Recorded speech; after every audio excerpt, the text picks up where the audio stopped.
है stock selection method कि अगर हमें कोई स्टॉक सिलेक्ट करना है तो उसको सिलेक्ट करने के लिए हम किन-किन चीजों पर ध्यान देंगे। जैसे कि हमने लास्ट क्लास में बताया था कि स्टॉक सिलेक्शन के लिए हम कुछ पैरामीटर्स को यूज़ करते हैं कि एक है फंडामेंटल एनालिसिस, हम उसका फंडामेंटल एनालिसिस करेंगे कि फंडामेंटली कंपनी कितनी स्ट्रॉन्ग है और उसके फ्यूचर प्रोस्पेक्टिव क्या हैं, हमें जो लग सकते हैं। और जिस सेक्टर से वो बिलॉन्ग करता है स्टॉक, उस सेक्टर का क्या फ्यूचर है। सेकंड उसकी वैल्यूएशन देखेंगे, तो एक वैल्यूएशन भी पार्ट है फंडामेंटल एनालिसिस का ही, बट हमने इसको अलग से कंसीडर किया है क्योंकि वैल्यूएशन एक बहुत इम्पोर्टेंट रोल प्ले करता है जब हम स्विंग ट्रेड भी करते हैं या इंट्राडे ट्रेड करते हैं उसके लिए। फिर है टेक्निकल एनालिसिस। टेक्निकल एनालिसिस के अंदर जो भी आप देखते हो कि कोई चार्ट पे बताता है, कोई वॉल्यूम पे बताएगा, कोई सपोर्ट और रेजिस्टेंस के बेसिस पे बताएगा, आरएसआई देखेगा, बोलिंजर बैंड देखेगा, वीवैप देखेगा, ईएमए देखेगा, एसएमए देखेगा। ये सारे टेक्निकल टूल्स हैं। तो कोई किसी टूल्स का इस्तेमाल करता है, कोई किसी टूल्स का इस्तेमाल करता है। देखो किसी चीज को टेक्निकल एनालिसिस में क्या है कि हर सभी टूल्स एक एनालिसिस नहीं इस्तेमाल करते हैं। बाकी हम इसको डिटेल में पढ़ेंगे जब हम टेक्निकल एनालिसिस करेंगे, क्योंकि हमारा मेन तो पूरा कोर्स ही वो टेक्निकल एनालिसिस पे बेस है। क्योंकि देखो फंडामेंटल एनालिसिस के लिए आपको थोड़ी सी अकाउंटिंग नॉलेज होनी चाहिए किसी स्टॉक सिलेक्शन के लिए। ऐसा नहीं है कि अकाउंटिंग की नॉलेज नहीं है जिनको वो नहीं सिलेक्ट कर सकते। उसके लिए भी मैं छोटे-छोटे कुछ पैरामीटर्स बता दूंगा, वो सफिशिएंट है स्टॉक को जज करने के लिए। टेक्निकल एनालिसिस के लिए कोई आपको बेसिक नॉलेज की रिक्वायरमेंट ही नहीं है। टेक्निकल एनालिसिस चाहे वो आर्ट्स स्ट्रीम से है, चाहे कॉमर्स स्ट्रीम से है, वो साइंस स्ट्रीम से है, किसी भी फील्ड से रहा है, बट उसका आईक्यू लेवल कितना स्ट्रांग है, कितना वो उस पे वर्क कर सकता है, कितना उसको समझ सकता है, सब इस पे डिपेंड करता है। टेक्निकल एनालिसिस हर कोई सीख सकता है। फंडामेंटल एनालिसिस में क्या होता है कि बहुत सी चीजें ऐसी हैं, जब हम उसके अंदर जाएंगे तो कुछ चीजें ऐसी हैं जो उन्हें समझ में नहीं आएंगी।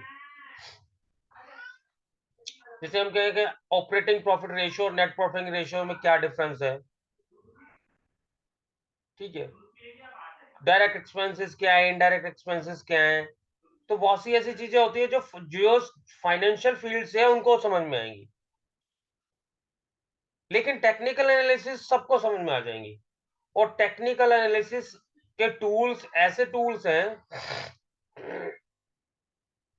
जो सिर्फ आपके स्टॉक्स पे नहीं लगते, मतलब जो सिर्फ शेयर्स पे नहीं लगते, वो हर एसेट्स पे लगते हैं। चाहे वो गोल्ड है, सिल्वर है, चाहे वो गोल्ड है, चाहे सिल्वर है, हर उसपे आपके ये लगेंगे। चाहे वो बिटकॉइन है, चाहे वो करेंसी है, चाहे आपका क्रूड ऑयल है, मतलब हर कमोडिटीज में, हर इंडेक्स में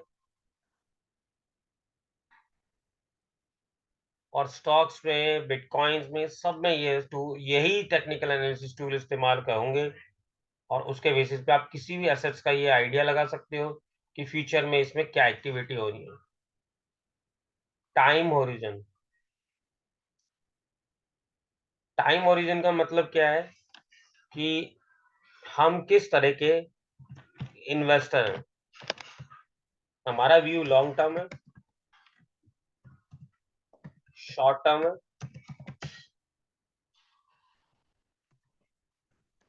मिड टर्म है,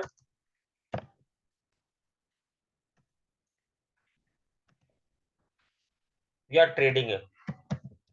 ट्रेडिंग मतलब डे के लिए और है 2 डे के लिए। तो हमने आज खरीदा कल बेचना चाहते हैं, बस इससे ज्यादा नहीं। तो हमारे व्यू पे डिपेंड करता है कि हमें कौन सा स्टॉक सिलेक्ट करना है। तो थोड़ा सा और अब डिटेल में पढ़ते हैं इसको। मेन फैक्टर्स बिफोर बाइंग ए शेयर। टाइम हॉरिजन, जैसे कि मैंने बताया, long term, medium term, short term. अब लॉन्ग टर्म क्या है? लॉन्ग टर्म के अंदर हम उन ट्रेड को लेते हैं, उन ट्रेडर्स को लेते हैं जो जिनका व्यू कम से कम 1 साल का है।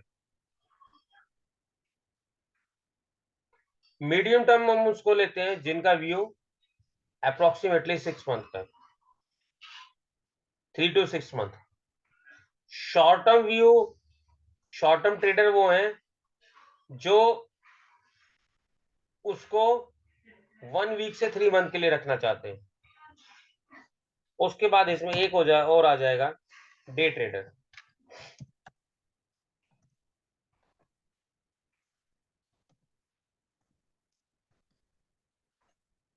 डे ट्रेडर जो 1 और 2 डेज के लिए इसको बाय करना चाहते हैं। तो किसी भी स्टॉक को सिलेक्ट करने के लिए हमें सबसे पहले अपना ये व्यू क्लियर करना है।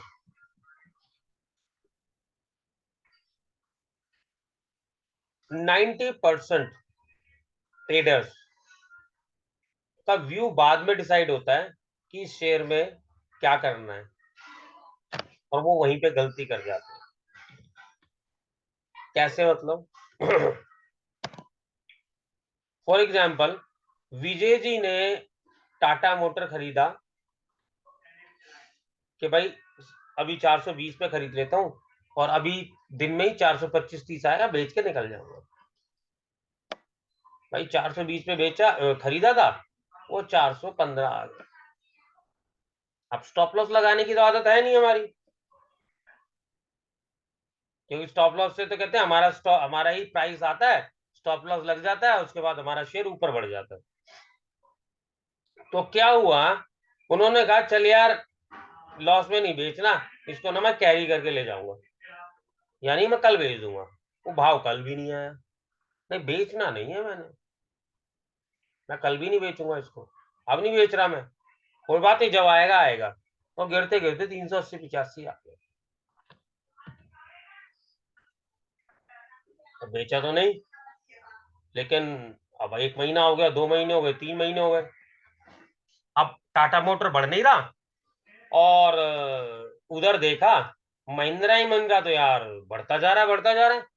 कह रहे यार इससे अच्छा तो मैं महिंद्रा महिंद्रा में इन्वेस्टमेंट कर लेता। यार ये तो गलत हो गया, अब क्या करूं?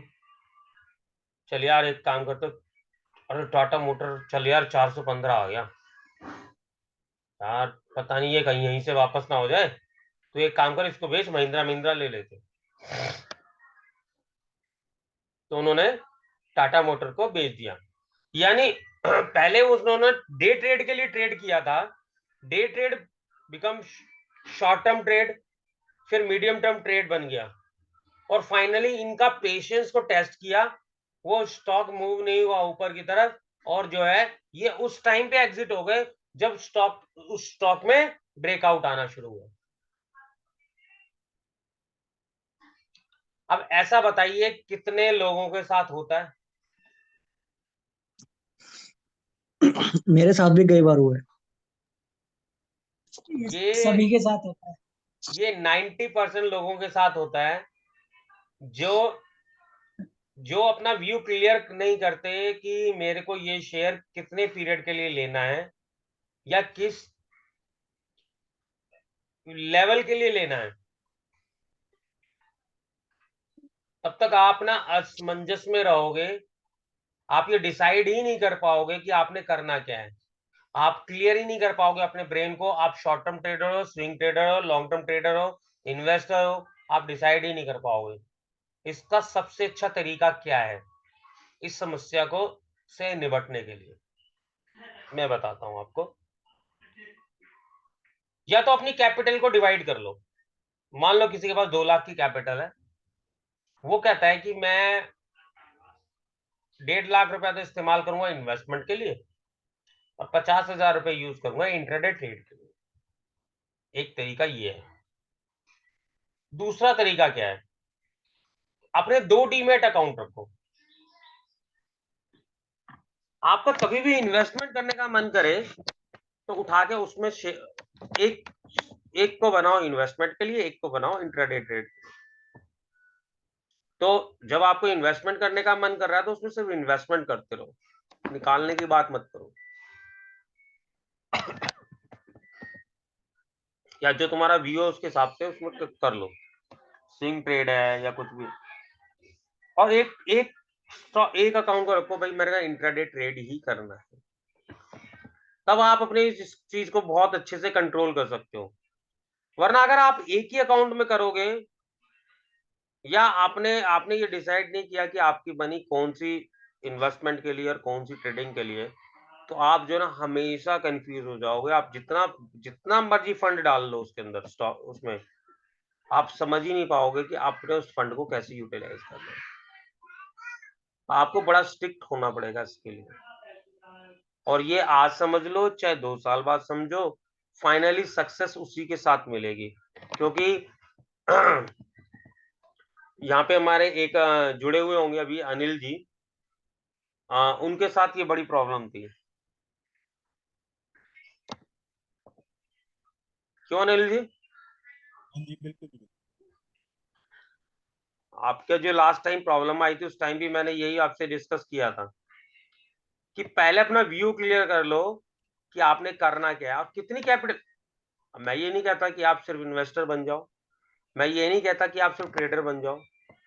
आप अपना सिर्फ कैपिटल को डिवाइड कर दो। मैंने इतनी कैपिटल इंट्राडे ट्रेड के लिए यूज करनी है, इतनी कैपिटल मैंने इन्वेस्टमेंट के लिए ही यूज करनी है, और वो इन्वेस्टमेंट के लिए मैं लॉन्ग टर्म इन्वेस्टमेंट करूँ।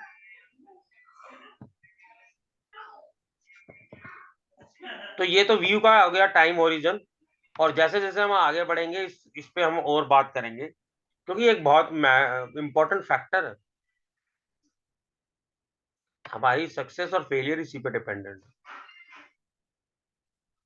क्योंकि बहुत टाइम होएगा, आप स्टॉक को ले लोगे, उसमें फंस जाओगे और बहुत नीचे का लेवल देखोगे, और वो जब ऊपर आना शुरू होगा क्या, तब आप ये कहोगे अरे बड़े मुश्किल से हमारा भाव आया है, बड़ी मुश्किल से हमारा रेट आया है, यार एग्जिट हो जाओ। और अपना 1,500 रुपये का प्रॉफिट देखा और आप एग्जिट हो गए, और उसके बाद आप उस दूसरे स्टॉक में चल घुस गए जो अच्छा चल रहा था, और जो अभी तक नहीं चला था उससे एग्जिट हो गए। और आप क्या करोगे, अब वो जिससे एग्जिट हुए अब उसका चलने का वक्त आ गया, वो चलने लग गया, वो चलने लग गया। और जो अब तक चल रहा था, भाई पैसा तो वही है, अब वही इन्वेस्टर है, वही ट्रेडर है, नए तो आए नहीं, नए आएंगे भी तो धीरे धीरे आएंगे। तो वही लोग हैं जिन्होंने पहले महिंद्रा एंड महिंद्रा में पैसा लगा रखा था, अब उन्होंने महिंद्रा महिंद्रा से पैसा लगा निकालना शुरू कर दिया, टाटा मोटर में लगाना शुरू कर दिया। अब वो भाई अब महिंद्रा महिंद्रा लेके बैठे थे जी विजय जी, अब कह रहे अब यार अब ये नीचे जाना शुरू किया। यार मेरी तो किस्मत ही बेकार है, मैं तो जो भी स्टॉक लेता हूँ वही गिर जाता है। हम लोग अपने साथ इस बात को बांध लेते हैं कि पता नहीं कैसे पता चल जाता है इन लोगों को कि जोन सा स्टॉक हम खरीदते हैं वही क्यों गिरता है। यार मेरी तो किस्मत बेकार है, शेयर मार्केट मुझे सूट नहीं करती, इसको बंद कर दो यार। और हम नेगेटिव हो जाते हैं, अपने साथ 4 लोगों को और नेगेटिव कर देते हैं। लेकिन हम ये भूल जाते हैं हमने गलतियां क्या की।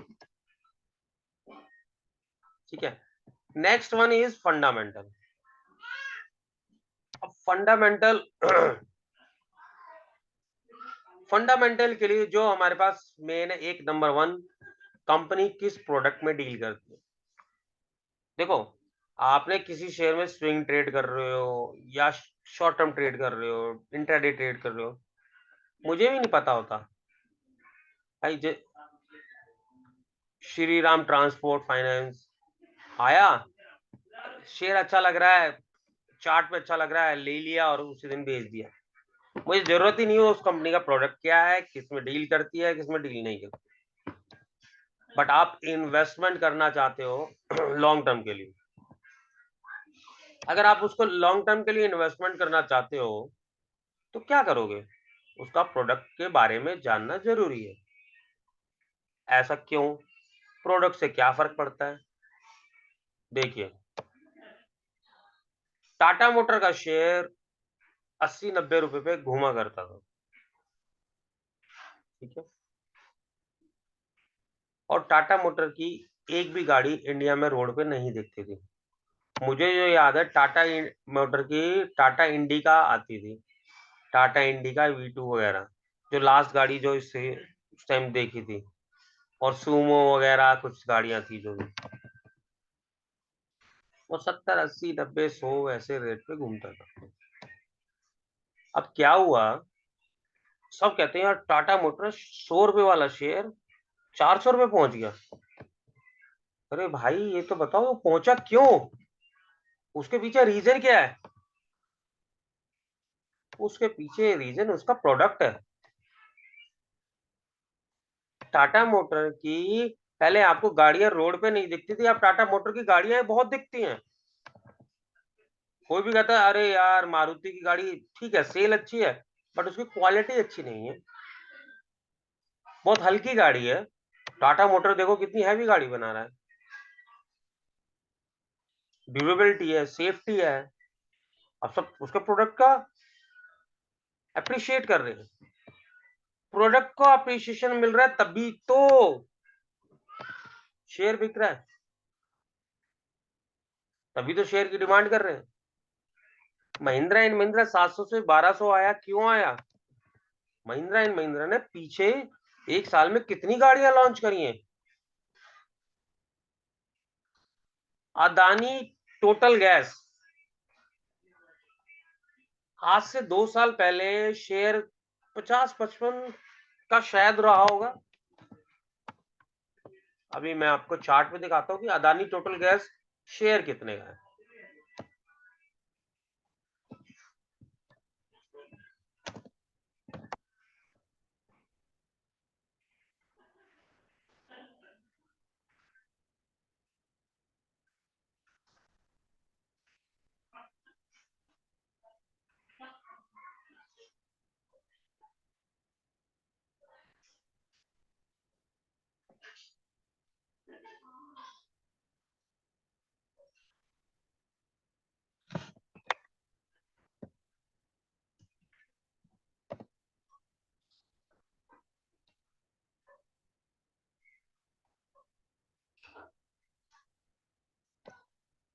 3,760 रुपए का ये शेयर है अदानी टोटल गैस, और near to life time high.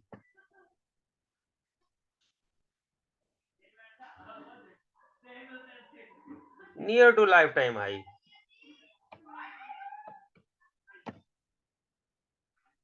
और ये शायद इसका 3800 रुपए का ये हाई इसने लगा रखा है, 3759 पे खड़ा है शेयर।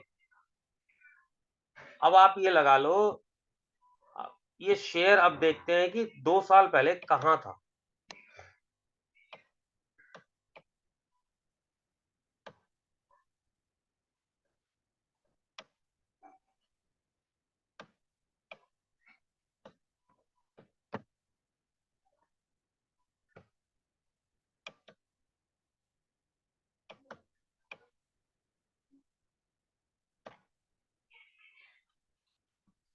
ये लगभग 128 के आसपास,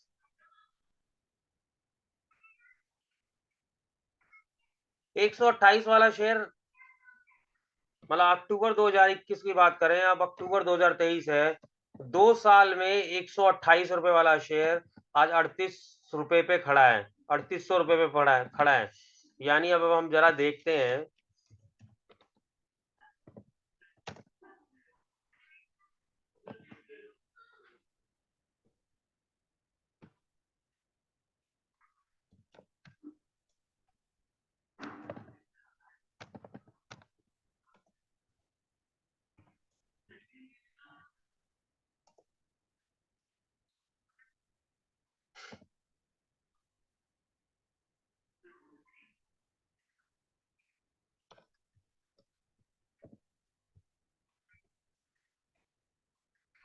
यानी मैंने 500 शेयर ही मान लेते हैं, 128 के रेट पे खरीदे थे, या पूरे 780 लेते हैं, 128 रुपए के रेट पे लिए थे और मैंने कैपिटल लगाई थी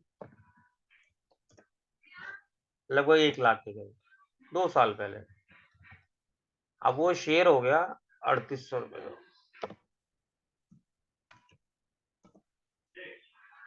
780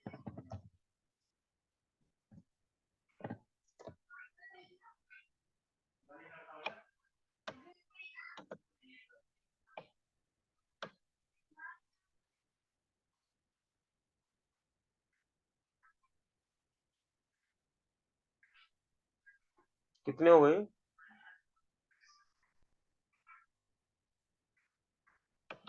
29,64,000। मतलब 1 लाख रुपया लगा के 29,64,000 रुपये हो गए। है कोई इन्वेस्टमेंट? 30 गुना। ऐसी कोई इन्वेस्टमेंट है जो हमें इतने तगड़ा रिटर्न दे सकती है? नहीं जी। प्रॉपर्टी भी नहीं दे सकती।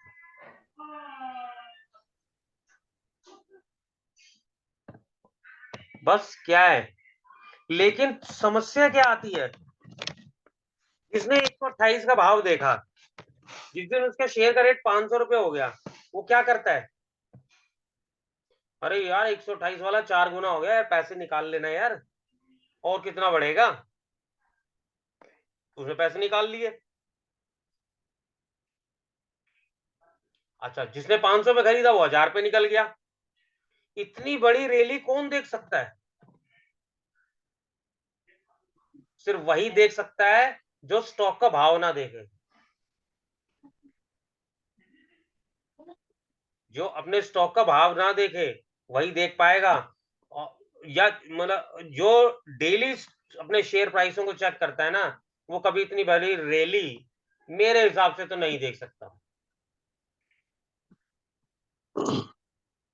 बताओ, क्या ऐसा ही होता है ना? बिल्कुल सर। क्योंकि हमारे अंदर इतना नहीं है इस टाइम, क्योंकि मान लो 1 लाख रुपए हमारे जब 10 लाख हो गए ना, जब 10 लाख के 7 लाख, देखो एक वन डायरेक्शन में तो नहीं भागा ना वो, बीच में नीचे नीचे डिप्स तो आए छोटे छोटे। जब नीचे छोटे छोटे डिप्स आए तो उसमें बंदा घबरा जाए। जब 10 के 7 लाख होते हैं तो फिर दिल को चुभती है, तो बंदा उस टाइम एग्जिट होना चाहता है और एग्जिट हो जाता है। वो दोबारा 10 लाख पे आ जाता है तो फिर दोबारा घुसने की कोशिश करता है क्योंकि वो डेली वॉच करता है शेयर को। इसलिए मैं कह रहा हूं कि जिन स्टॉक्स में आपने इन्वेस्टमेंट करनी है उसको बिल्कुल अलग छोड़ दो। हाँ, उसका तरीका होता है। क्या तरीका होता है कि जिस दिन आपने मान लो 128 में 1 लाख इन्वेस्टमेंट करे, तो जो आपने कैपिटल लगाई थी ना 1 लाख, वो निकाल लो। आपने जो कैपिटल निकाली है लगाई है वो निकाल लो 1 लाख रुपए, बाकी 28 बाकी छोड़ दो और अपना लॉन्ग टर्म जाने दो उसको। उसके सिर्फ आपने कौन से पैरामीटर चेक करने हैं? Number 1, product. प्रोडक्ट चल रहे हैं ना मार्केट में, ठीक है। अब हुआ क्या इसके, दिल्ली को छोड़ के मेरे ख्याल से अपने दिल्ली के आसपास के जितने एरिया हैं उनमें सीएनजी एटीजीएल ही प्रोवाइड करा रहा है, एलपीजी एटीजीएल ही प्रोवाइड करा रहा है। ऐसा ही है। हरियाणा में, यूपी में अदानी गैस के ही पंप लगे हुए हैं मोस्टली, जो आपको सीएनजी प्रोवाइड करा रहे हैं, और जो घर घर तक एलपीजी की लाइन जा रही है वो अदानी वाले प्रोवाइड करा रहे हैं। तो शेयर ऐसे ही नहीं भाग रहा, उसका जो प्रोडक्ट है वो मार्केट में चल रहा है, वो अपना इंफ्रास्ट्रक्चर को बड़ा कर रहा है, तो कंपनी का शेयर चल रहा है। कोई इसके पीछे जादू नहीं है, कोई ये जुआ नहीं है, कोई ये लॉटरी नहीं है कि भाई हमने आज ये ले ली, एक लॉटरी ले ली, हमारी तो लॉटरी लग गई। नहीं, तुमने इन्वेस्टमेंट किया है, तुमने उसके प्रोडक्ट को देख के, उसके फंडामेंटल को देख के इन्वेस्टमेंट किया है, वही करना है। तो आपने उसके प्रोडक्ट को देखना है, उसके बाद देखना सेल एंड प्रॉफिट ग्रोथ, कि उस कंपनी की सेल बढ़ रही है या नहीं बढ़ रही। इसके लिए आपको क्वार्टर बाय क्वार्टर एनालिसिस आता है। चलते हैं हम जरा एक वेबसाइट पे जो मैंने तुम्हें बताई थी, स्क्रीनर्स।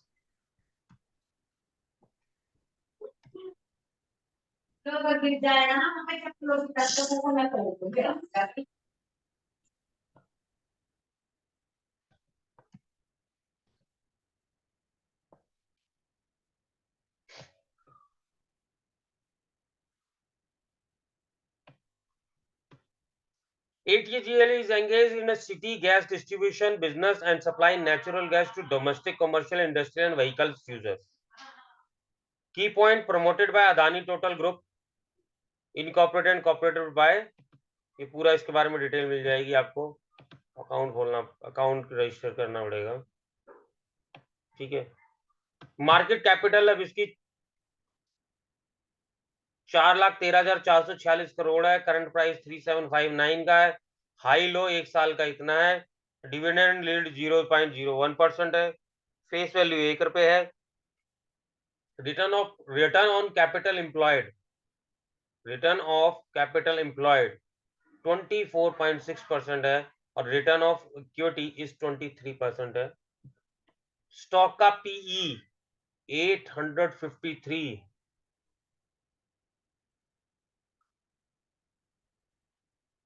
अब यहां पे हमारे फंडामेंटल फेल हो गए। अगर मेरे को कोई यूं कहे कि लॉन्ग टर्म के लिए क्या हम अदानी टोटल गैस में इन्वेस्टमेंट करें, तो 853 के पी पे तो फंडामेंटली रिकमेंडेशन बिल्कुल नहीं बनती।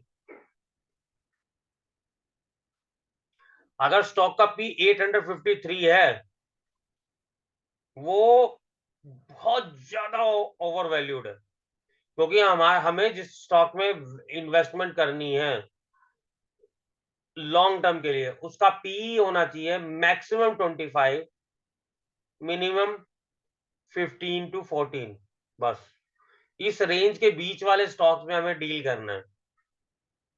तो यहां तो 853 है। चलिए आगे चलते हैं।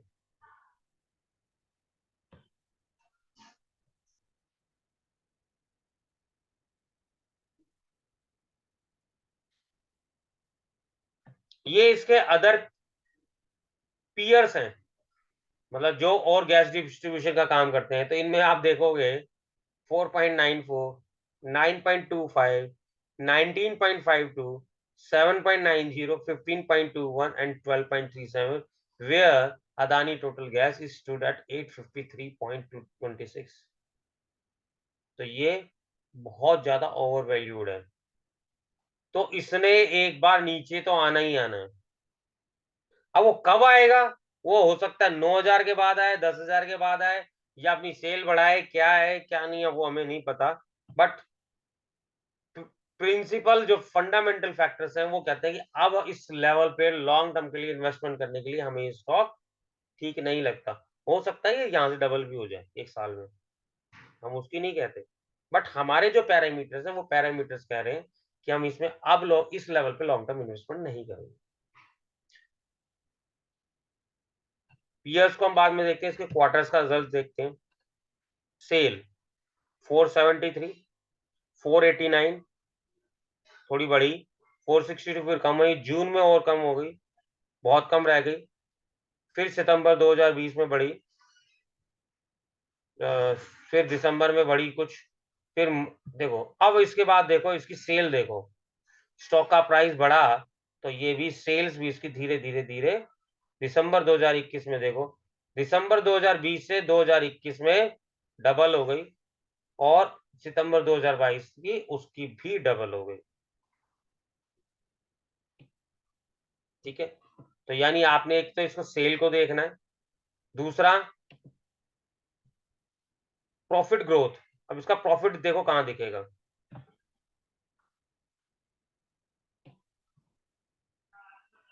ये रहा इसका नेट प्रॉफिट 120, 114, 122, 46, 136, 145, 145, 138, 159, 132, 76, 138, 139। तो प्रॉफिट स्टेबल है, कोई ऐसा एक्स्ट्रा ऑर्डिनरी नहीं है। अर्निंग पर शेयर पर शेयर की इनकम कितनी है, वो भी लगभग स्टेबल है।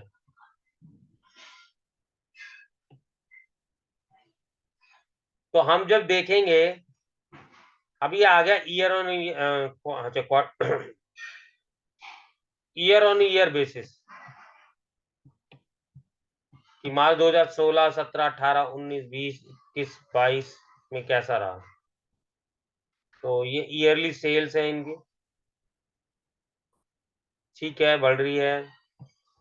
प्रॉफिट यहाँ पे लगभग ऑपरेटिंग प्रॉफिट जो है वो 2016 के मुकाबले 4 गुना हो गया, 3 गुना हो गया एटलीस्ट। और हम लास्ट से करें 2021 से और 2022 में तो कोई खास चेंज नहीं है, मार्च से थोड़ा सा बढ़ा है।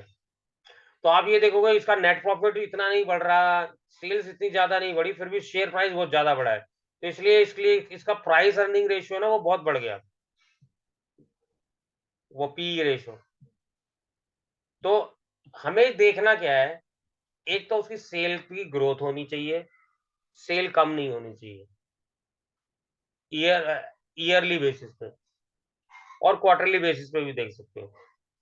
लेकिन कुछ बिजनेस ऐसे होते हैं जो सीजनल्स होते हैं, तो उनकी क्वार्टर सेल्स ना देख के आप टोटल जो है ईयरली बेसिस पे देखो। जैसे हर चीज का टाइम आता है। अब हम बात करें कि रेफ्रिजरेटर एसी वाली कंपनी, उसकी समर सेल ज्यादा होगी। इसी हिसाब से बात करें कि एग्रीकल्चर, तो वो जून जुलाई अगस्त में उसमें जो है ज्यादा अच्छा सेल रहता है, बीज वगैरह की, फर्टिलाइजर्स वगैरह की। तो वो अलग फैक्टर्स है। उनको हम ईयरली बेसिस पे देखते हैं। सेल देखनी हमने, ऑपरेटिंग प्रॉफिट को देखना है और नेट प्रॉफिट को देखना है, ठीक है। आप इन चीजों को देखोगे तो आपको आइडिया लग जाएगा कि उस स्टॉक में हमें लॉन्ग टर्म के लिए अभी इन्वेस्टमेंट करनी चाहिए या नहीं करनी चाहिए, ठीक है। उसके बाद है comparison with the peers. PE ratio मैं आपको बता रहा था, और पीई रेशो को हम थोड़ा सा मैं और बताऊंगा कि क्या होता है। एक्चुअली ये होता क्या है, डेप्ट इक्विटी रेशियो मतलब वो क्या होता है। डेप्ट मतलब हमारे पास कितने का लोन है, इक्विटी के मतलब हमारे पास कितने की शेयर कैपिटल है। उन दोनों के बीच में जो रेशियो है वो डेप्ट इक्विटी रेशियो होता है। हमें सिर्फ क्या देखना है कि हमारे जो है ना डेप्ट नहीं बढ़ने चाहिए, हमारा लोन नहीं बढ़ना चाहिए, लोन हमें रिड्यूस करने हैं। अगर हमारे ऊपर लोन बढ़ रहे हैं तो वो हमारे लिए नेगेटिव है, ठीक है। और रिटर्न ऑफ कैपिटल एम्प्लॉयड, यानी उस फर्म में जितनी कैपिटल लगी हुई है वो कैपिटल पे कितना % रिटर्न आ रहा है, वो है रिटर्न ऑफ कैपिटल एम्प्लॉयड। ये जितना ज्यादा बढ़ता जाएगा कंपनी के लिए उतना अच्छा है। Stock performance compare to its peer. Peer मतलब इस सेक्टर की जो कंपनी है, जैसे कि मैंने भी आपको दिखाया था यहाँ पे, यहाँ पीयर्स में जाओगे, पीयर्स में जाके इससे आप कंपैरिजन कर सकते हो कि जैसे क्वार्टर प्रॉफिट वेरिएशन, तो पेट्रोनेट एलएनजी का प्रॉफिट बढ़ा है और डीप डीप इंडस्ट्रीज का बढ़ा है, बाकियों का नेगेटिव रहा है। सेल क्वार्टर्स इन सब कंपनियों की क्या थी, क्वार्टर सेल्स वेरिएशन, तो सेल्स अच्छी बढ़ी है आईजीएल की। रिटर्न ऑफ कैपिटल एम्प्लॉयड सबसे अच्छा दिया है गुजरात स्टेट पेट्रोनेट ने। तो यहाँ से आप एक कंपैरिजन कर सकते हो। अब देखो सेल अच्छी बढ़ी है इसकी, और पीस इसका सबसे कम है। तो अगर जीएसपीएल में आज की डेट में अगर हम इन्वेस्टमेंट करते हैं तो अच्छा रहेगा, बट हमें रेगुलर देखना है उसका। उसके बाद बैलेंस शीट है, बैलेंस शीट में आप ये देख सकते हो कि इनकी लाइबिलिटीज का क्या स्टेटस है, ये उधार का, बोरोइंग, देखो लोन बढ़ता जा रहा है इस पे एटीजीएल पे, जो ये थोड़ा नेगेटिव है। बट क्या कर रहे हैं कि वो लोन को ले रहा है और अपनी कंपनी का इंफ्रास्ट्रक्चर मजबूत कर रहा है, तो ठीक है। कैश फ्लो, ऑपरेटिंग एक्टिविटीज से कैश आ रहा है, इन्वेस्टिंग एक्टिविटीज में कैश जा रहा है।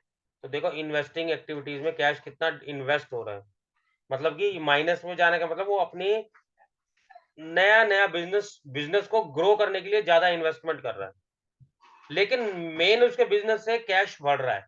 कोई दिक्कत नहीं है, ठीक है। ये रेशोज हैं, ये मैं बात कर रहा था रिटर्न ऑफ कैपिटल एम्प्लॉयड, जो कैपिटल लगा रखी है उस पर रिटर्न 22, 25, 34, 31 मार्च 2021 में थोड़ा कम हुआ था ड्यू टू कोरोना, तो उसके बाद और ये यहाँ पे रिड्यूस हो गया 25%, ठीक है। उसके बाद आता है हमारा शेयर होल्डिंग पैटर्न, कि प्रमोटर्स के पास कितने परसेंट शेयर है, एफआई के पास कितने, डीआईज के पास कितने, रिटेलर्स के पास कितने। तो प्रमोटर्स के पास ना शेयर्स अच्छे होने चाहिए, मोर देन 60% शेयर प्रमोटर के पास होने चाहिए, वही कंपनी अपना इंफ्रास्ट्रक्चर अब फ्यूचर में बढ़ा सकती है, क्योंकि प्रमोटर के पास जब परसेंटेज ज्यादा है तो वो उसको फ्यूचर में सोल्ड आउट करके जो पैसा आएगा उससे अपने लोन को भी चुका सकती है और क्या कर सकती है, अपनी कंपनी का इंफ्रास्ट्रक्चर और बड़ा कर सकती है। लेकिन जिसके एफआईज के प्रमोटर के पास शेयर ही बहुत कम थोड़े रह गए, तो कंट्रोल जो है प्रमोटर के हाथ से निकल के अब टोटली क्या हो गया है कि सब लोगों में आ गया है। तो उस टाइम पे ना वो कंपनी ऑलरेडी बहुत अच्छे लेवल पे पहुंच चुकी होती है, तो उसमें फ्यूचर ग्रोथ नॉर्मल वे में चलती रहेगी, बट वो ज्यादा हम जैसे बात करते हैं हमारे को कोई मल्टी बैगर स्टॉक चाहिए, वो नहीं मिल पाता। एफआईज फॉरेन इन्वेस्टर्स जो है उनके पास कितने परसेंट शेयर है, तो इसमें देखोगे एफआईज ने यहाँ धीरे धीरे धीरे धीरे धीरे अपनी परसेंटेज कम करी है, डीआईज ने अपनी परसेंटेज बढ़ाई है और पब्लिक ने भी अपनी परसेंटेज गिराना शुरू कर दी है, ठीक है। इसका मतलब क्या है, धीरे धीरे जो है यहाँ से इंटरेस्ट कम हो रहा है और प्रमोटर्स के पास जो है अच्छा खासा अभी पड़ा हुआ है, 74.8 पे ही स्टैंड कर रहे हैं। तो इस तरीके से आपने इस चीज को शेयर होल्डिंग पैटर्न को देखना है। Mutual fund holding, when a stock is held by the many mutual fund, it is generally considered as safer stock compared to the other stocks which are not held by the any mutual fund। मतलब अगर कुछ percentage DIs का है और mutual fund वालों का है, mutual fund